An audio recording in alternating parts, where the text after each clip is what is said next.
नमस्कार दोस्तों, आपका हमारे YouTube चैनल आरवी एंटरटेनमेंट में हार्दिक स्वागत है। अगर आपको स्टोरी पसंद आए तो प्लीज़ चैनल को लाइक, फॉलो और सब्सक्राइब जरूर करें। तभी रीवा की नज़र अचानक से एक वृक्ष पर पड़ी। उस वृक्ष पर हजारों सांप लिपटे हुए थे। रीवा सबको वहीं रुकने को कहता है। सब वहीं रुक जाते हैं। रीवा कहता है, उस पेड़ पर देखो कितने सांप लिपटे हुए हैं। अगर उनकी नज़र हम पर पड़ी तो वह हमें जीवित नहीं छोड़ेंगे। तब वह सभी दूसरी तरफ से जाते हैं। काफ़ी देर तक सब चलते रहते हैं, पर अब तक इस वृंगवन में कोई नज़र नहीं आया। सब थोड़ी देर के लिए एक वृक्ष के नीचे बैठ जाते हैं। वहाँ पर इतनी सुंदर हवा चल रही थी और फूलों की इतनी अच्छी सुगंध आ रही थी कि अपने आप ही सबको नींद आ गई और वह सब वहीं सो गए। जब रीवा की नींद थोड़ी देर बाद खुलती है तो वह अपने सामने किसी को खड़ा पाता है। वह एकदम से हड़बड़ाते हुए उठता है और अपने सामने खड़े व्यक्ति से पूछता है, कौन हैं आप? क्या आप संजीरा हैं? रीवा के सामने खड़ा व्यक्ति बोला, हाँ मैं संजीरा ही हूँ, लेकिन तुम्हें हमारा नाम कैसे पता? तब रीवा अनुवर्णा को उठाते हुए कहता है, अनुवर्णा देखो, संजीरा जी मिल गए। अनुवर्णा जल्दी से उठती है। तब रीवा संजीरा से कहता है, मैं रीवा हूँ और ये मायालोक के राजा दक्षा की पुत्री अनुवर्णा है। हम आपके पास मदद मांगने आए हैं। क्या आप हमारी मदद करेंगे? तब संजीरा कहता है, कैसी मदद? तब अनुवर्णा कहती है, क्या आप हमारे माता पिता को ढूंढने में हमारी मदद कर सकते हैं?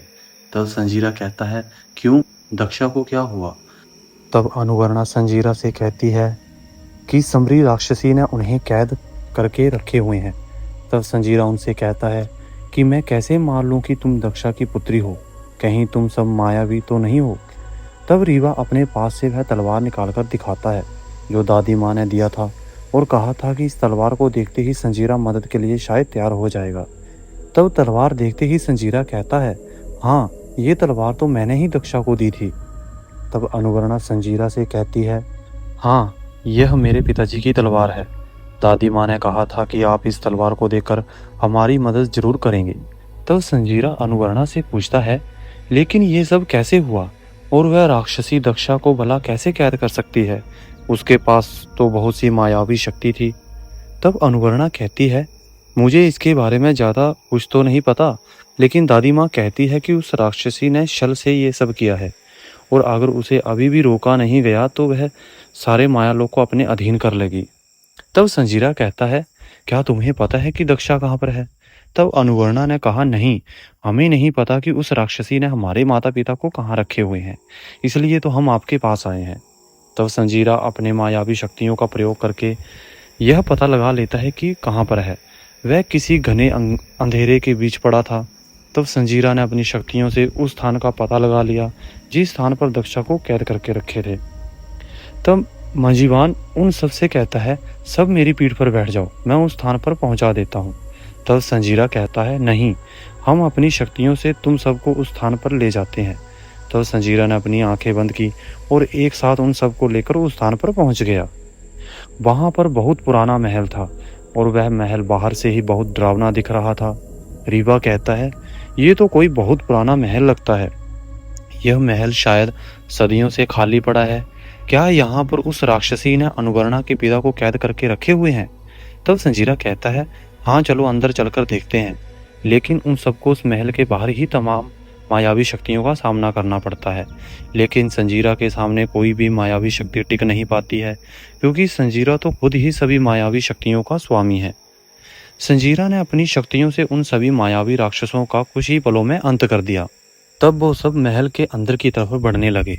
वह महल इतना बड़ा था कि उस महल में दक्षा को ढूंढने में महीनों लग जाए।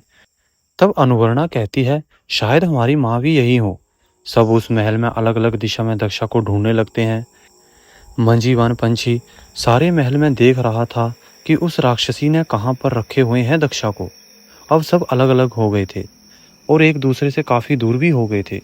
तभी उस महल में रहने वाली दैलतियन माया, जो उस समरी की बहन थी, उसने तभी वह पूरे महल में अपनी माया फैला देती है। रीवा उसको महल के एकदम पीछे वाले हिस्से में चला गया था। तभी रीवा के पास मंजीवान पंछी आया और रीवा से कहता है, रीवा चलो, हमें दक्षा मिल गए हैं। तब रीवा कहता है, कहाँ है? हमें वहाँ जल्दी से ले चलो। और तुमने अनुवर्णा को बताया कि नहीं?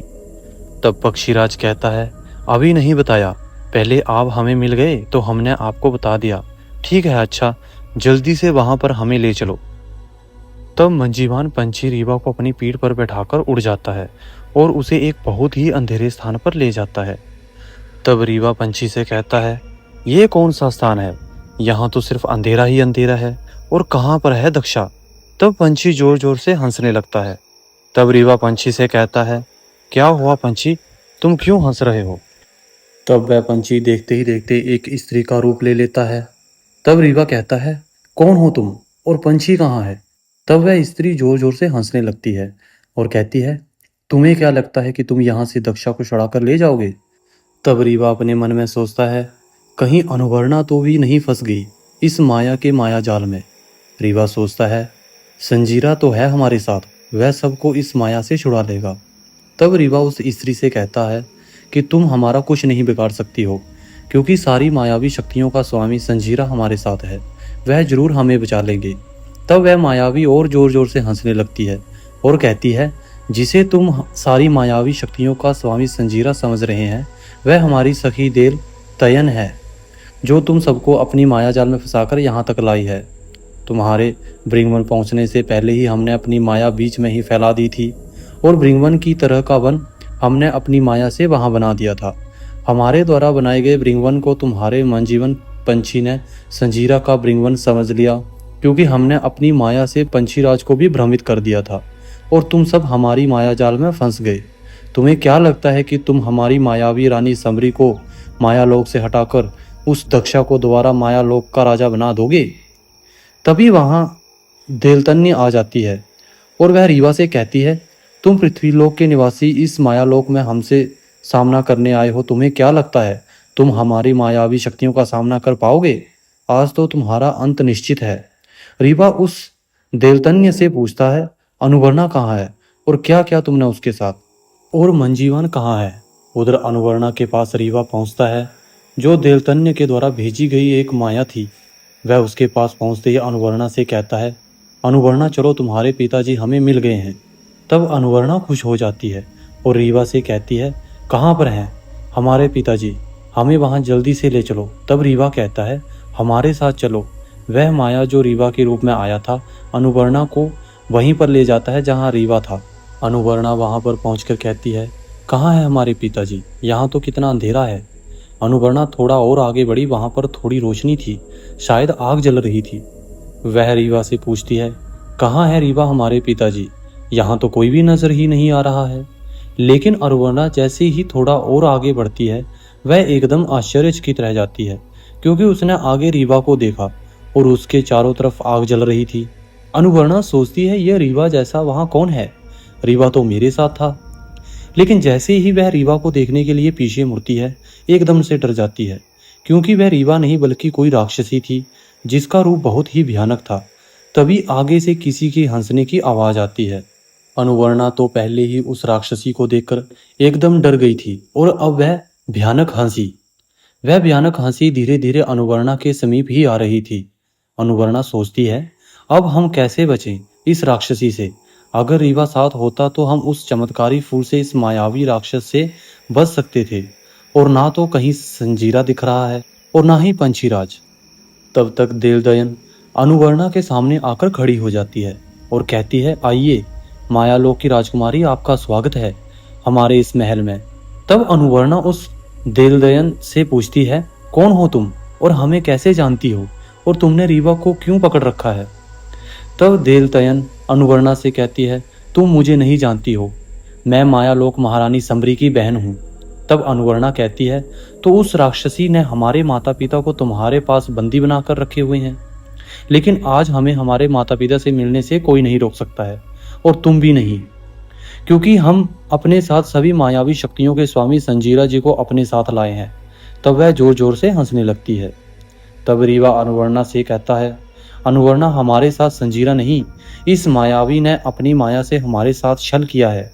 तब अनुवर्णा ने कहा, लेकिन हम तो ब्रिंगवन से संजीरा को अपने साथ लाए थे, उन्होंने तो हमारे पिताजी की तलवार को देखकर ही हमारी मदद के लिए तैयार हुए थे, इसमें इसकी कैसी माया है? तब रीवा कहता है, अनुवर्णा, हम कभी ब्रिंगवन पहुंचे ही नहीं, हम जिसे ब्रिंगवन समझकर उसमें संजीरा से मिलने गए थे, वह सब इस देवतयन की माया थी और हम इसकी माया जाल में फंसकर यहाँ आ गए। तब अनुवर्णा रीवा से पूछती है, क्या पंशीराज भी इसकी माया थी? तब देवतयन कहती है, नहीं, पंशीराज हमारी माया नहीं थी, वह तो तुम्हारी मदद कर रहा था तुम्हारे माता पिता से मिलाने में, और वह उन तक पहुंच भी गया था, इसलिए हमने उसे वही खत्म कर दिया। तब रीवा कहता है, तुमने उस पंशीराज को क्यों मारा? उसने क्या बिगाड़ा था तुम्हारा? तब देवतयन ने कहा, बिगाड़ा तो तुमने भी कुछ नहीं, लेकिन मरना तो तुम्हारा भी निश्चित है, क्योंकि आज तक कोई भी देवतयन की माया से बच नहीं पाया है, और तुम तो हमारी माया से बचा ही नहीं सकते पृथ्वीवासियों को। तब रीवा काफी तेज आवाज में बोलता है, देवतयन, तुम्हारी मायावी शक्तियां हमें कुछ नहीं कर सकती हैं। हम तुम्हारी कैद से जरूर आजाद होंगे और अनुवर्णा के माता पिता को भी तुम्हारी कैद से छुड़ा लेंगे और तुम्हारी मायावी शक्तियों को हम खत्म कर देंगे। तब वह देवतयन जोर जोर से हंसने लगती है और कहती है, तुम्हारा ये सपना कभी पूरा नहीं होगा पृथ्वीवासी, तुम हमारे इस मायावी महल से कभी भी बाहर नहीं निकल पाओगे। तब देवतयन उस राक्षसी से कहती है, इस मायालोक की राजकुमारी अनुवर्णा को भी यहीं पर बंदी कर दो, ये यहाँ रहकर भी अपने माता पिता को कभी नहीं देख पाएगी। देवतयन वहां से हंसते हुए बाहर निकल जाती है और वह राक्षसी भी उसके पीछे चली जाती है।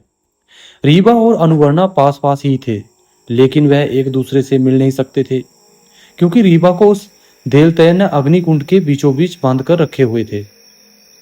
तब अनुवर्णा रीवा से कहती है, रीवा, तुम यहाँ से निकल सकते हो, तुम्हारे पास वह चमत्कारी फूल है, तुम उसकी मदद से निकल सकते हो। तब रीवा कहता है, नहीं, हम यहाँ से ऐसे खाली हाथ नहीं जाएंगे, हम यहाँ से तुम्हारे माता पिता को अपने साथ लेकर ही जाएंगे।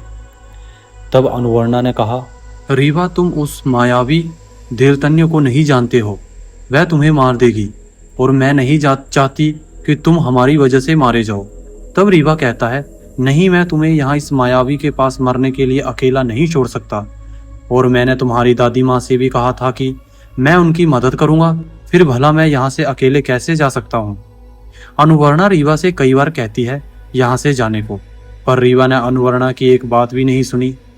रीवा कहता है, मैं यहीं रहकर तुम्हारे माता पिता का पता लगा लूंगा। अनुवर्णा रीवा से कहती है, पर तुम इस मायावी महल में कैसे ढूंढोगे उन्हें? उस देवतन्य ने पूरे महल में अपनी माया फैला रखी होगी। अगर हमारे साथ संजीरा होते तो शायद हम अपने पिता को ढूंढ सकते थे, लेकिन हम पहले ही इस देवतन्य की माया जाल में फंस गए हैं, और ना ही हम ब्रिंगवन पहुंच पाए और ना ही संजीरा से मिले, और हमारी वजह से पंशीराज भी मारा गया। यह सब बातें करते करते देवतन्य वापस आ जाती है और अनुवर्णा से कहती है, माया की राजकुमारी, हमसे तुम्हारी ये दशा देखी नहीं जा रही है। ना तो तुम अपने पिता को यहाँ ढूंढने आती और ना ही तुम्हारी ये दशा होती। आराम से तो रह रही थी अपनी दादी माँ के साथ, और अब तो तुम भी मरोगी और तुम्हारे पिता भी मारे जाएंगे, लेकिन तुम्हें मरने से पहले मैं एक बार तुम्हारे माता पिता से जरूर मिलाऊंगी।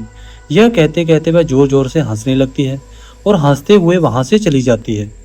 तब रीवा अनुवर्णा से कहता है, अनुवर्णा, मैं इस चमत्कारी फूल की मदद से अदृश्य हो जाता हूँ, और अदृश्य होकर मैं इस महल में जाकर देखता हूँ कि कहाँ पर है तुम्हारे पिताजी। अनुवर्णा ने कहा, ठीक है, पर अपना ख्याल रखना। रीवा उस अंधेरी जगह से जब बाहर निकलता है तो उसे बाहर वह पुराना महल नहीं दिखा जहां से निकला था। वह तो जमीन के अंदर बनी हुई एक गुफा थी, उसे वह महल तो कहीं दिख ही नहीं रहा था। रीवा चारों तरफ देखता है, पर उसे वीरान जगह के अलावा कुछ नजर ही नहीं आ रहा था। रीवा वहां से काफी दूर निकल जाता है, पर उसे ना तो कहीं एक पेड़ दिखाई दे रहा था और ना ही कहीं एक पंछी। खुले आसमान और वीरान पड़ी वहां की जमीन, जहां पर एक छोटा सा भी पेड़ नहीं था, उसके अलावा उसे वहां कुछ नहीं दिखा। थोड़ी देर में जब वापस वहां जाता है जहां से कुछ ही देर पहले निकला था, उसे गुफा ही नजर नहीं आ रही थी। रीवा सोचता है, शायद मैं दिशा भटक गया हूँ।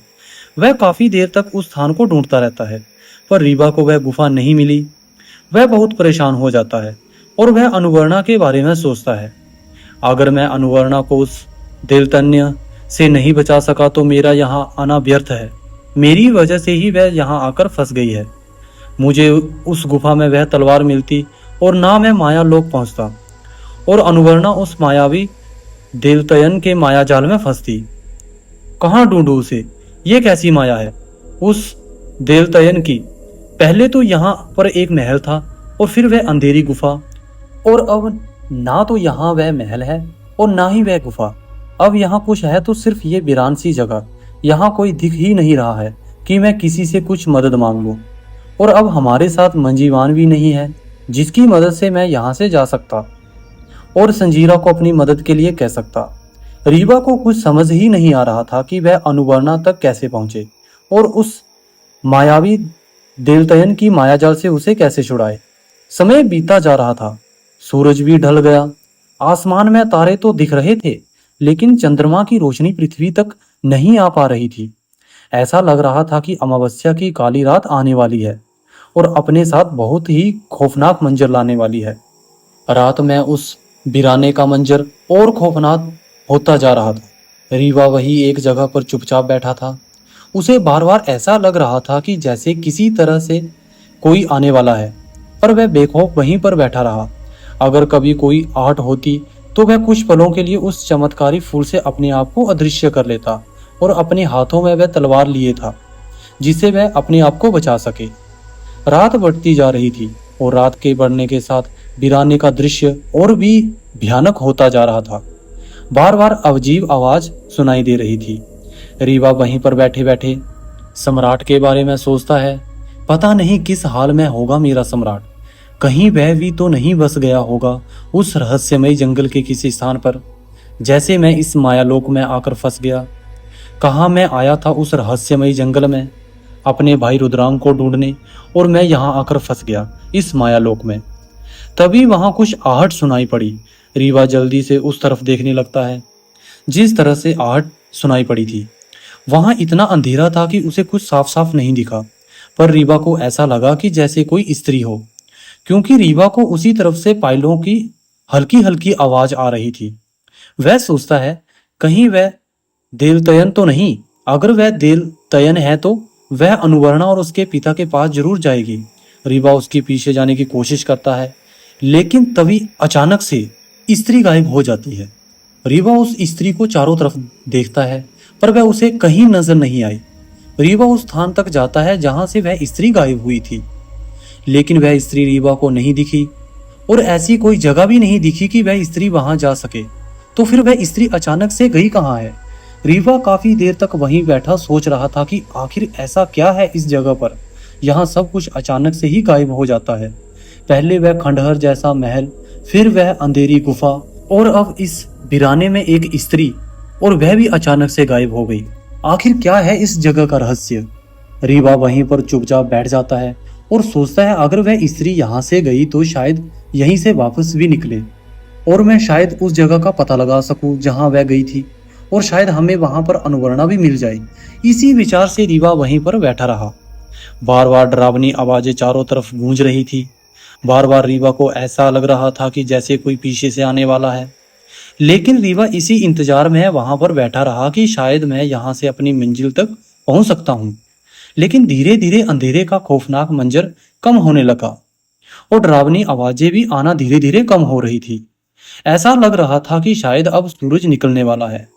रीवा वहां बैठा इंतजार ही करता रह गया, लेकिन वह स्त्री दोबारा कहीं नजर ही नहीं आई। अब तो सूरज भी आसमान में दिखने लगा था, लेकिन वहां अब भी कुछ नजर नहीं आया। रीवा वहां से वापस फिर उसी जगह पर जाता है और सोचता है शायद वह गुफा कहीं दिख जाए और वहां से अनुवर्णा और उसके पिता को ढूंढ सके। समय बीतता जा रहा था। रीवा की चिंता और भी बढ़ती जा रही थी। उसे तो इस जगह के बारे में कुछ भी तो पता नहीं था कि वह यहाँ से कहाँ जाए। वह सोचता है अगर कोई यहाँ मिल जाता तो मैं उससे उस महल के बारे में पूछ सकता था, लेकिन इस वीराने में कोई दिख ही नहीं रहा है। रीवा सोचता है हमें शायद यहाँ से चलना चाहिए और आगे चलकर देखना चाहिए, शायद आगे हमें कोई मिल जाए जो हमारी कुछ मदद कर सके। रीवा इसी विचार से वहां से आगे के लिए बढ़ने लगता है। रीवा काफी दूर निकल जाता है, लेकिन उसे वहां भी कोई नहीं मिलता। लेकिन रीवा रुकता नहीं और आगे की तरफ बढ़ते रहता है। आगे रीवा को कुछ पेड़ पौधे नजर आए। रीवा सोचता है चलो इस वीराने से तो छुटकारा मिला। यहाँ पर अगर पेड़ पौधे हैं तो शायद यहाँ इंसान भी हमें मिल जाएंगे जो हमारी मंजिल तक पहुंचने में मदद कर सके। रीवा उसी स्थान की तरफ तेजी से बढ़ता है और थोड़ी ही देर में वह उस स्थान पर पहुंच जाता है, लेकिन उसे वहां पर भी कुछ छोटे पशु पक्षियों के अलावा कोई और नहीं दिखता। रीवा वही एक पेड़ के नीचे उदास होकर बैठ जाता है। तभी रीवा को वहां कुछ लोगों की आवाज सुनाई पड़ी। तब रीवा के चेहरे की उदासता थोड़ी कम हुई और उसे लगा शायद यह लोग मेरी कुछ मदद कर सकते हैं। और रीवा उसी स्थान की तरफ बढ़ने लगता है जहां से आवाज आ रही थी। वहां पर शायद एक छोटा सा गांव था। वहां पर कुछ लोग एक पेड़ के नीचे बैठे थे। उस पेड़ के नीचे बैठे एक व्यक्ति की नजर जैसे ही रीवा पर पड़ती है, वह व्यक्ति जोर से चिल्लाता है और कहता है, वह देखो, उस देलतयन मायावी राक्षसी ने हम सबको मारने के लिए अपने किसी मायावी राक्षस को यहाँ भेजा है। जल्दी से छुप जाओ, नहीं तो वह राक्षस हमें मार डालेगा। रीवा समझ ही नहीं पा रहा था कि वह राक्षस किसे कह रहे हैं। रीवा चारों तरफ देखता है, पर वहां उसके अलावा उस जगह पर और कोई नहीं था। वहां के सभी लोग जल्दी जल्दी छुपने लगते हैं। रीवा उन सबको आवाज लगाता है, रुक जाओ, हमें तुमसे कुछ पूछना है। लेकिन वह लोग शायद इतना डर गए थे कि वह सब बस जल्द से जल्द छिपना चाह रहे थे। रीवा को लगा शायद वह सब हमें ही राक्षस समझ रहे हैं। तब रीवा काफी तेज आवाज में बोलता है, रुक जाओ, मैं कोई राक्षस नहीं हूं। मैं तो खुद यहां आकर उस मायावी देलतयन की माया जाल में फंस गया हूं। मैं तो खुद ही आप लोगों से मदद मांगने आया हूं। लेकिन वह सब रीवा के किसी भी बातों पर विश्वास नहीं करते। उन्हें तो बस यही लग रहा था कि वह देलतयन द्वारा भेजा गया कोई मायावी राक्षस ही है जो हमें छल से मारना चाहता है। पर रीवा उन सब से बस यही कहे जा रहा था कि मैं कोई राक्षस नहीं हूं, मैं तो खुद ही यहां आकर फंसा हुआ हूं। उसमें से कुछ रीवा को राक्षस समझकर उसे मारने के लिए अपने घरों से शस्त्र निकाल लाते हैं और कहते हैं, आज इस राक्षस को हम अपने बच्चों को नहीं ले जाने देंगे। चलो सब मिलकर उसका सामना करते हैं और आज इसको खत्म ही कर देते हैं। उन लोगों के हाथों में भाले देकर रीवा डर जाता है और सोचता है कहीं ये लोग हमें राक्षस समझकर मार ही ना दे। वह जल्दी से एक पेड़ के पीछे छिपने लगता है, लेकिन तब तक रीवा के पैर में एक भाला आकर लग जाता है और वह वहीं पर गिर जाता है। उसमें से एक बुजुर्ग व्यक्ति बोलता है, यह राक्षस नहीं, हमें तो कोई इंसान लगता है। वह सब धीरे धीरे रीवा के पास जाते हैं, लेकिन तब तक रीवा उस विषैले भाला लगने की वजह से वह मूर्छित हो जाता है। सभी लोग उसके पास पहुंचकर देखते हैं। उन्हें ये लगा कि ये तो कोई राक्षस नहीं बल्कि कोई इंसान है। उनमें से एक की नजर रीवा तलवार पर पड़ती है। उसको ऐसा लग रहा था कि जैसे उसने ये तलवार कहीं देखी है, पर उसे याद नहीं आ रहा था कि उसने इस तलवार को किसके पास देखी थी। लेकिन थोड़ी ही देर में उस व्यक्ति को एकदम से याद आ जाता है कि यह तलवार तो मायालोक के राजा की है। वह व्यक्ति उन सभी लोगों से कहता है, इसे जल्दी से उठाओ, हमें इसके प्राण बचाने होंगे। इसके पास हमारे महाराज की तलवार है। शायद यही है जो बता सकता है कि हमारे महाराज कहाँ पर है। वहां खड़े सभी लोग जल्दी से रीवा को उठाकर ले जाते हैं और जल्दी से उस स्थान पर औषधि लगाने लगते हैं जहां पर उसे वह विषैला भाला लगा था। उस औषधि को लगाए हुए काफी देर हो गई थी, पर रीवा की चेतना अब तक वापस नहीं आई थी। जिस व्यक्ति ने रीवा को वह विषैला भाला मारा था, उसे अब बहुत पछतावा हो रहा था, क्योंकि उसने बिना कुछ सोचे समझे ही वह विषैला भाला उसे मार दिया था। वह विष इतना विषैला था कि उससे राक्षस को तो शायद कुछ नहीं होता, लेकिन एक साधारण इंसान को अगर वह भी लग जाए तो उसके प्राण भी जा सकते थे। तरह तरह की औषधि रीवा को पिलाई जा रही थी, लेकिन उसका शरीर अब तक बेजान ही पड़ा था। तब उसमें से एक बुजुर्ग व्यक्ति कहता है, जल्द से जल्द इसकी चेतना को वापस लाना होगा। अगर सूरज ढल गया तो इसे चेतना में वापस लाने में सालों लग सकते हैं, यहां तक कि इसके प्राण भी जा सकते हैं।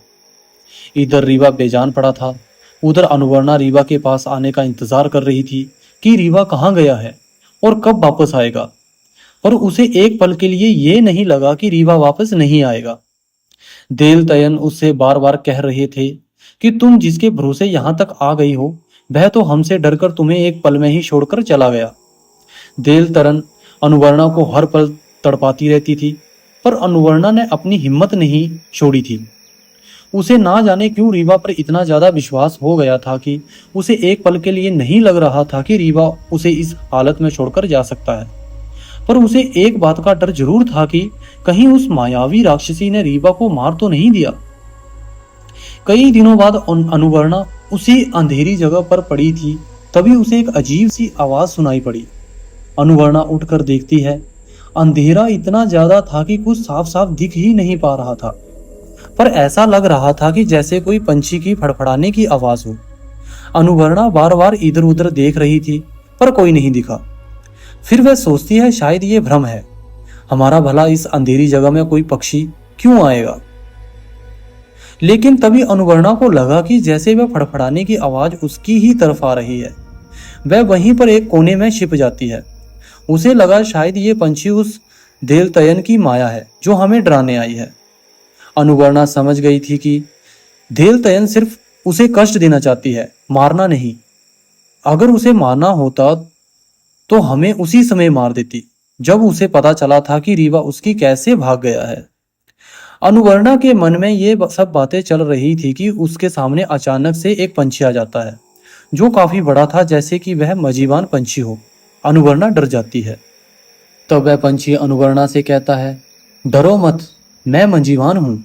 पर अनुवर्णा को उस पर विश्वास नहीं हो रहा था कि वह मंजीवान ही पंछी है, क्योंकि एक बार वह देवतयन की माया में फंस चुकी थी। वह उस पंछी से कहती है, तुम मंजीवान नहीं हो बल्कि उस मायावी की कोई माया हो, क्योंकि देवतयन ने खुद ही कहा था कि मैंने मंजीवान पंछी को मार दिया है। फिर तुम मंजीवान पंछी कैसे हो सकते हो?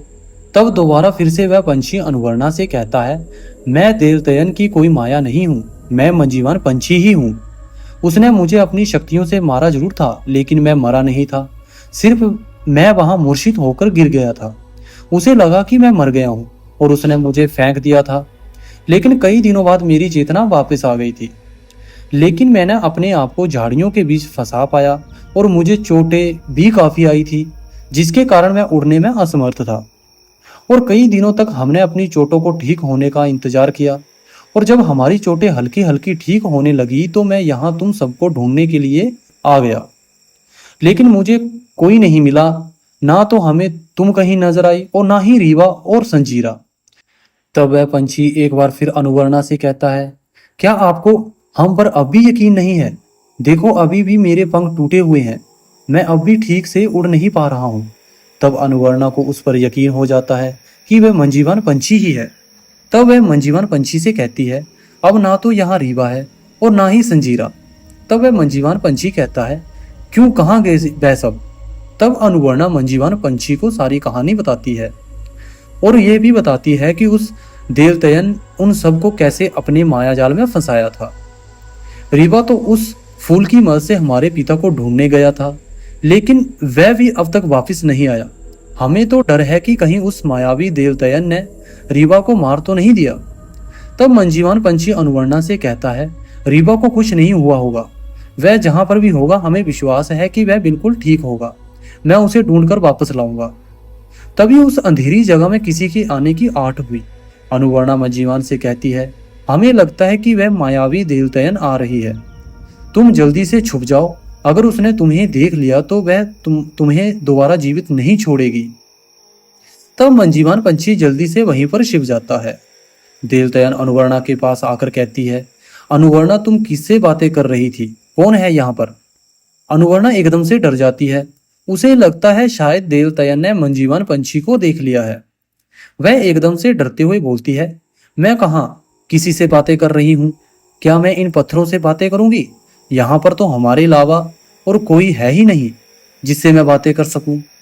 देवतयन चारों तरफ देखती है, पर उसे वहां पर कोई नहीं दिखा। उसे लगा शायद ये हमारा भ्रम था। थोड़ी देर में वह वहां से जाने लगती है। तब अनुवर्णा उससे कहती है, देवतयन तुमने तो वैसे ही हमें और हमारे माता पिता को यहीं पर कैद करके रखे हुए हो, तो कम से कम हम सबको एक साथ रहने दो। तुम्हारी कैद में ही सही, लेकिन मुझे मेरे माता पिता का साथ तो मिल जाएगा। पर देवतयन अनुवर्णा की एक बात भी नहीं सुनी और वहां से चली जाती है। उसके जाने के बाद मंजीवान पंछी बाहर आ जाता है। तब अनुवर्णा मंजीवान पंछी से पूछती है, मंजीवान, देवतयन कह रही थी कि तुम मेरे माता पिता तक पहुंच गए थे, क्या तुमने उन्हें देखा है और कैसे हैं मेरे माता पिता? तब मंजीवान पंछी अनुवर्णा से कहता है, हाँ, मैं उन तक पहुंच जरूर गया था, लेकिन मैं उन्हें पहचान नहीं सका, क्योंकि वहां पर कोई एक इंसान कैद नहीं था, बल्कि वहां कई और लोग भी थे। शायद उन्हें भी उस देवतयन ने ही कैद कर रखा था। तो वहां पर इतना घना अंधेरा था कि वहां कुछ साफ साफ दिख ही नहीं रहा था। इससे पहले कि मैं उन सबसे कुछ पूछ पाता, वहां देवतयन आ गई और मुझ पर अपनी शक्तियों का प्रहार करना शुरू कर दिया। मैंने भी बहुत कोशिश की उन शक्तियों से बचने की, लेकिन ज्यादा देर तक मैं उन शक्तियों का सामना नहीं कर सका और वहीं पर मूर्छित होकर गिर गया। तब अनुवर्णा सोचती है, अगर मेरे पिताजी इस देवतयन की कैद में यहीं पर हैं तो फिर मेरे पिताजी की तलवार रीवा को जंगल में कैसे मिली? और वह तलवार सिर्फ रीवा को ही क्यों मिली? वह तलवार तो वहां पर कई वर्षों से पड़ी रही होगी, फिर वह किसी और को क्यों नहीं मिली? और अब वर्षों बाद रीवा जंगल आया तो यह तलवार उसे अपने आप ही कैसे मिल गई? और जब रीवा मेरे पास रहता है तो ऐसा क्यों लगता है कि जैसे मैं उसे आज से नहीं बल्कि सदियों से जानती हूँ। पर इससे पहले मैंने तो कभी उसे देखा ही नहीं था, और आज जब वह मेरे साथ नहीं है तो मुझे ऐसा क्यों लग रहा है कि जैसे मेरा कोई अपना मेरे पास नहीं है। पर अनुवर्णा को कुछ भी समझ नहीं आ रहा था कि उसके साथ ऐसा क्यों हो रहा है। तो मंजीवान कहता है, कहाँ खो गई हो अनुवर्णा? तब अनुवर्णा मंजीवान पंछी से कहती है, कुछ नहीं, बस मैं रीवा के बारे में सोच रही थी। तब मंजीवान कहता है, आप चिंता मत करो, चलो चलकर रीवा को ढूंढते हैं। फिर ब्रिंगवन जाकर संजीरा को अपने साथ लाकर उस मायावी देवतयन से तुम्हारे माता पिता को छुड़ा लेंगे। तब अनुवर्णा मंजीवान पंछी से कहती है, नहीं, मैं तुम्हारे साथ नहीं चल सकती, तुम अकेले ही जाओ और रीवा को ढूंढकर संजीरा को अपने साथ लेकर आना। अगर मैं तुम्हारे साथ चली गई तो मायावी देवतयन तो हमें जरूर ढूंढेगी और वह तो मुझे एक पल में ही ढूंढ लेगी और फिर वह सबको दोबारा जीवित नहीं छोड़ेगी। इसलिए तुम अकेले ही जाओ और जल्द से जल्द रीवा को अपने साथ लेकर आना। मैं यहीं रहकर तुम सबका इंतजार करूंगी। मंजीवान पंछी एक बार फिर अनुवर्णा को अपने साथ चलने को कहता है, पर अनुवर्णा ना में जवाब देते हुए कहती है, मैं यहाँ से नहीं जा सकती हूँ। अगर मैं यहाँ से चली गई तो शायद वह मायावी देवतयन क्रोध में आकर मेरे माता पिता को ही ना मार दे, और अब मैं नहीं चाहती कि मैं अपने माता पिता के इतने वर्षों बाद इतने पास होते हुए उनसे ना मिल सकूं और फिर से बिछड़ जाऊं। और हाँ, आप जहां से जल्दी निकल जाओ, क्योंकि देवतयन किसी भी समय आ सकती है।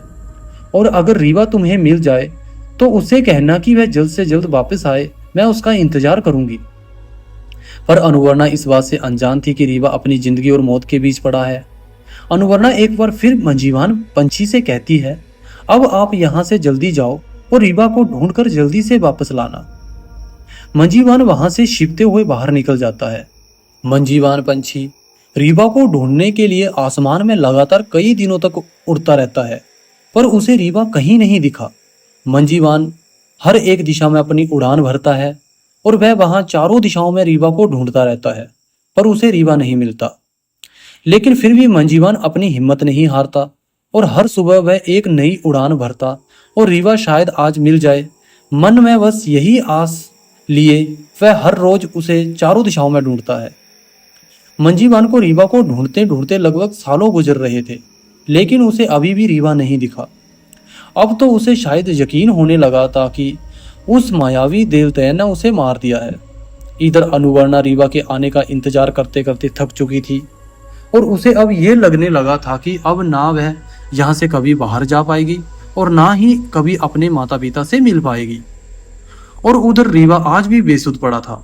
रीवा को बेसुध पड़े हुए लगभग साल बीत रहे थे, लेकिन उसकी चेतना अभी भी वापस नहीं आती है। वहां के सभी लोग परेशान थे और कह रहे थे कि इसे बेसुध पड़े लगभग साल बीतने वाले हैं, लेकिन इसकी चेतना अब तक वापस नहीं आई है। अगर इसकी चेतना अब भी वापस ना आई तो हम इसे बचा नहीं सकेंगे। वो सब लोग रीवा को बचाने के लिए उत्तम से उत्तम औषधि का उपयोग कर रहे थे। क्या मंजीवान पंछी रीवा को ढूंढ पाएगा? क्या वो लोग रीवा की चेतना को वापस ला पाएंगे? और क्या अनुवर्णा रीवा से कभी दोबारा मिल पाएगी? यह जानने के लिए जुड़े रहे हमारे YouTube चैनल के साथ। अगर आपने हमारे चैनल को सब्सक्राइब नहीं किया है तो प्लीज चैनल को लाइक, फॉलो और सब्सक्राइब जरूर करें। धन्यवाद।